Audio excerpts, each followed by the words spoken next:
In today's video, I'm going to teach you how to create a Freshdesk account. By the end, you'll have your help desk set up and ready to go with a clear idea of what each step means and why it matters. Start by heading to the Freshdesk signup page.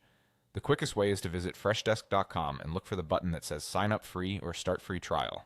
Both take you to the same place. If you're already browsing the Freshworks site, make sure you're choosing Freshdesk specifically, since Freshworks offers multiple products. Next, fill out the registration form. Enter your full name, your work email address, your company name, and your phone number.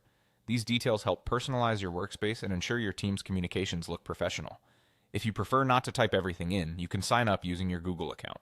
Just select the Google option, choose the correct account, and follow the on-screen permissions. This simply links your login. It doesn't share your private emails. After submitting the form, check your inbox for a confirmation email from Freshworks.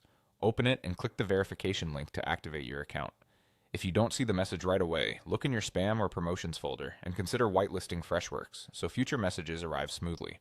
Once you click the verification link, you'll be prompted to set a password. Create a strong, unique password and confirm it. A good rule of thumb is to use a mix of letters, numbers, and symbols, and avoid anything easy to guess.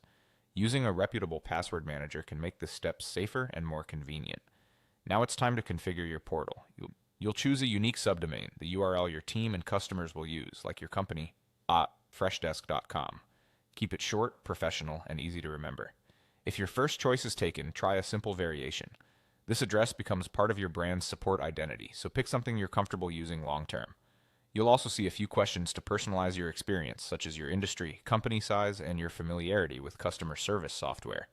These help Freshdesk tailor your initial dashboard, templates, and recommendations. Don't stress about being exact. You can update many of these settings later if your needs change. That's it. Once you finish, you'll land in your Freshdesk dashboard. From here, you can start exploring tickets, email forwarding, and automations at your own pace.